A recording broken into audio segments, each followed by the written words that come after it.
Banana Twist, Chapter 6, A Stroke of Genius.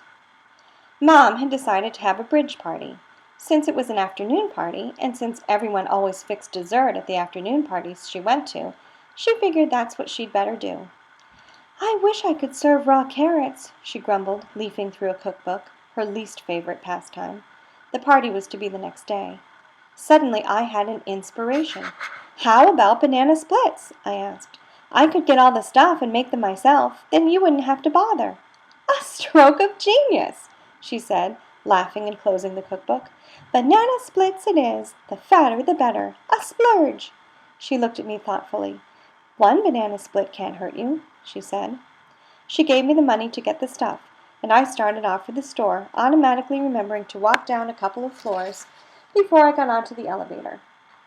I hadn't seen Goober for a while, and with any luck and planning I wouldn't have to see him again, because every single time he appeared it was an adrenaline-producing experience that took me hours to adjust to and to recover from.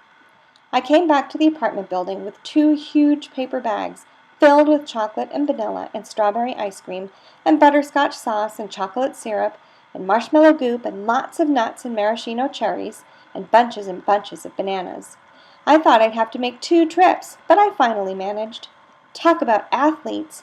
You should have seen those enormous bags. I'm not very strong, but I'm a very good balancer. Just as I was getting into the lobby elevator, shifting the bags, some smart-aleck little kid with a runny nose was getting out. "Push your floor for you?" he asked. I nodded. 14, thanks, I said. He pushed every single button on the elevator and sped off, calling over his shoulder, "Have a nice trip, Dip. Have a nice ride, Snide. Have a nice time, Grime. Have a nice journey, Nurney," and stuff like that. If I caught him, I'd shake him till his teeth rattled. But I couldn't run after him now. So here I was, on an elevator that was going to stop at every single floor. Doors open, long pause, doors shut, for 13 times. I sighed. My arms ached from holding the stuff from the store, so I stood with my back in the corner of the elevator and slid down until I was sitting on the floor holding the 2 bags.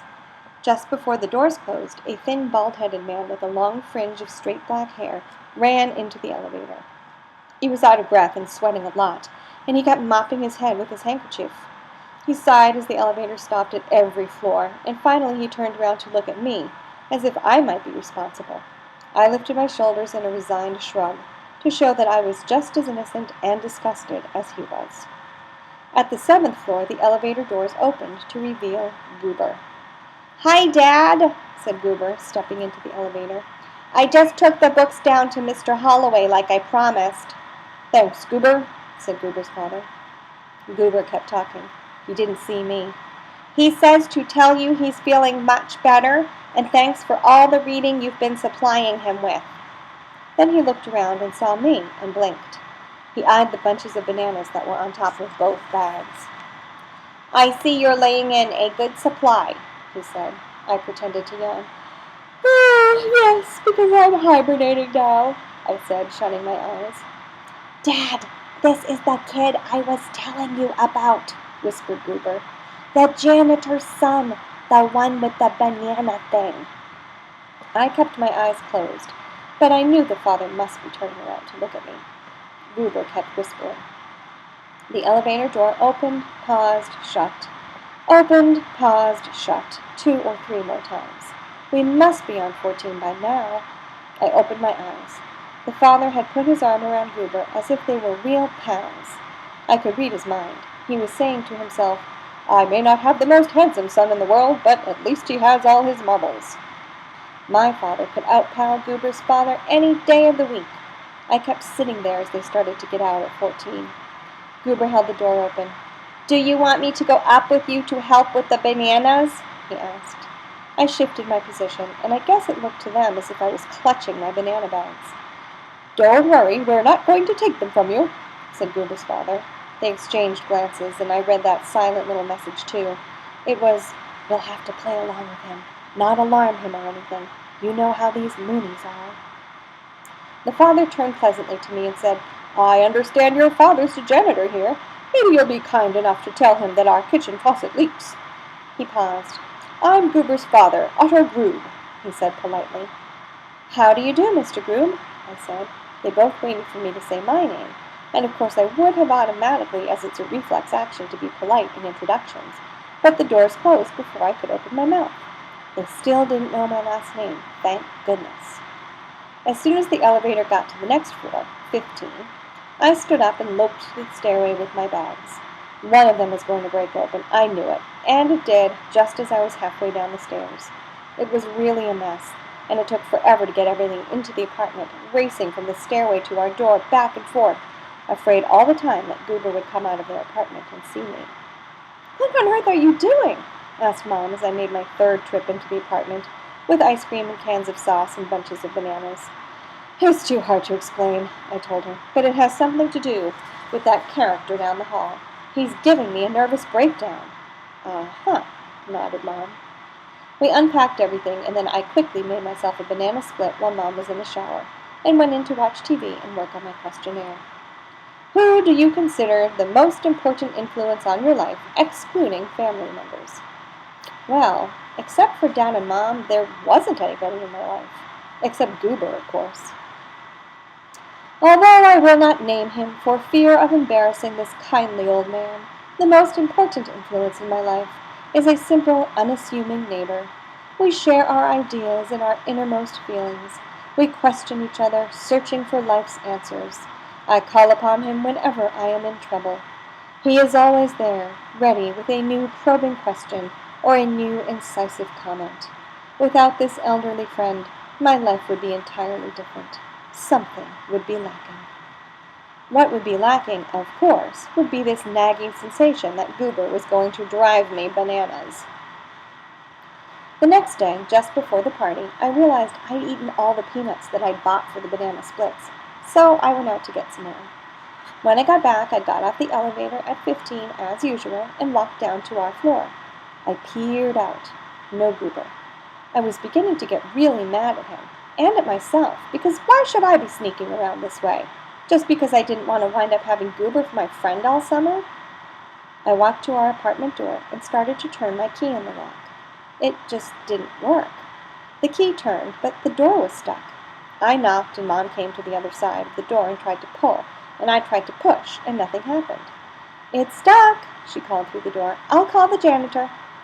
It just takes a little force, I said, and I started to push harder against the door. Stand out of the way, Mom, I called. I stepped back a couple of paces and then ran forward, banging against the door hard with my shoulder. A couple more tries, I called through the door. I stepped back again, and once more I threw all my weight against the door. The elevator doors opened, and Goober stepped off the elevator. He saw me just as I was giving it one more try. This time it worked, and I flew headlong into our apartment. Goober was right on my heels. Stop! He shouted.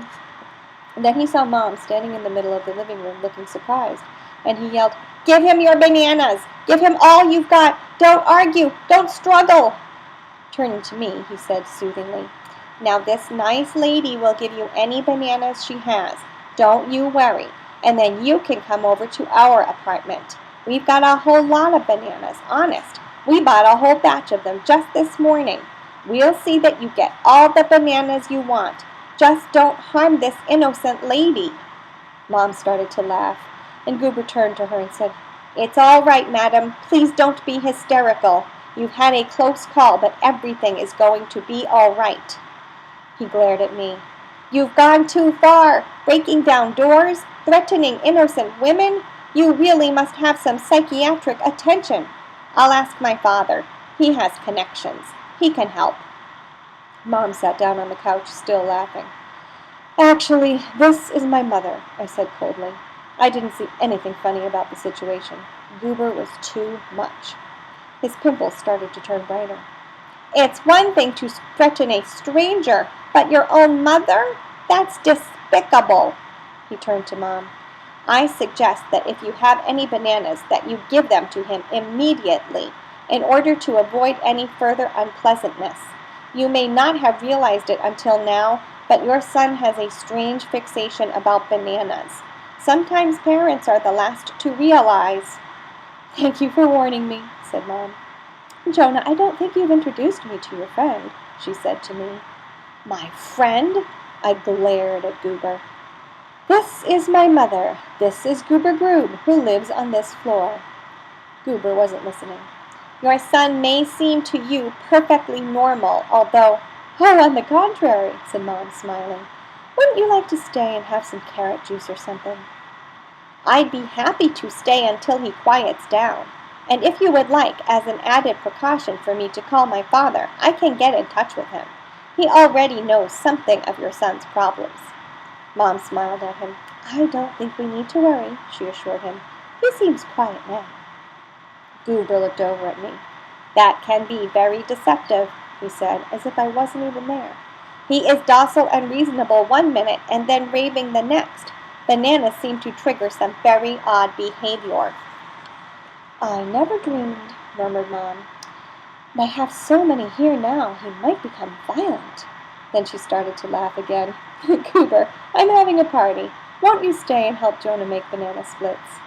I'd be glad to, said Goober. He glanced over at me and then turned back to Mom. I'll just dash over to our apartment for a minute to change, he said. I'll be right back. You're sure you'll be all right? Mom nodded. If he runs amok again, I'll yell. You'll hear me. I'm a loud screamer. Before he left, Goober screwed his face up into one of his ugly masks. This one, Mr. Holier-than-thou. A nice, polite boy, said Mom. A real freak, I said. All in the eye of the beholder. He seems to think you're a raving maniac. I will be if I hang around with him, I told her. Well, he seems like a bright boy, said Mom. Glows in the dark, I sighed. When Goober came back a couple of minutes later, I saw that he had changed his shorts and shirt and had plastered his hair down. It didn't improve his appearance. Then the guests started arriving, and Goober and I went out to the kitchen. My deal with Mom was that I wouldn't have to meet the ladies. 12 ladies equals 1,000,000 questions. Goober and I would make the banana splits and signal her when they were ready. Then we'd go out the back way and take ours over to his apartment. I'd help Mom with the dishes later. Goober and I lined up everything for the banana splits. We figured out who would do what. Ice cream scoops? Goober. Sauces? Me. Bananas? Goober. Nuts? Me. Marshmallow sauce? Goober. Maraschino cherries? Me. It was like an operating room scene, intense and quiet. It was time for the bananas. Goober glanced over at me. Got a bowl? He whispered. I nodded and got one out. We'll want to wash the bananas, he said. What for? I asked. No one will be eating the skins. I thought you always washed your bananas, said Goober. You're crazy, I said. When you wanted water for your guppies that day, I thought... But it was too hard to explain. Goober carefully placed each banana in the bowl of water before he peeled it, glancing over at me each time. Now, you're sure you won't mind if I cut into them? He asked, his eyes bulging. That's a lot of bananas to kill. Tell you what, I whispered. You cut them. I just won't watch, okay? He nodded and set about his task. We had to work quickly so that the ice cream wouldn't get soft. After we'd dished up all the banana splits, I signaled Mom with a whistle. She came out into the kitchen and gasped at the huge plates of goop, gasped and laughed. Mind-swaggling, she whispered. I'll never hear the end of it. Goober and I took ours out the back way to his apartment. Kitchen door, back corridor, down, around, up, and then his apartment. We sat on the living room floor with them, as usual, because, as usual, there was nowhere else to sit. You exaggerated about the size of your family, said Goober, pushing his ice cream around. There's not room in that apartment for 10 children. That would mean 12 people. You lied about the size of your family and the location of your apartment, he added accusingly. He slurped and swallowed, chewed and burped. I didn't say anything. Then he said, You probably lied because you have something you're hiding. Perhaps your parents are divorced. These days, that is not the rarity that it was in days gone by. So it's nothing to be ashamed of. You will find as you mature that only the truth serves. In your insecurity, you felt you had to fabricate. It was only a tale told by an idiot, signifying nothing, I murmured. Actually, you got through the preparations for that party very well, considering your attachment to bananas. Your mother is a wise person. surrounding you with quantities of bananas turned out to be a very sensible experiment.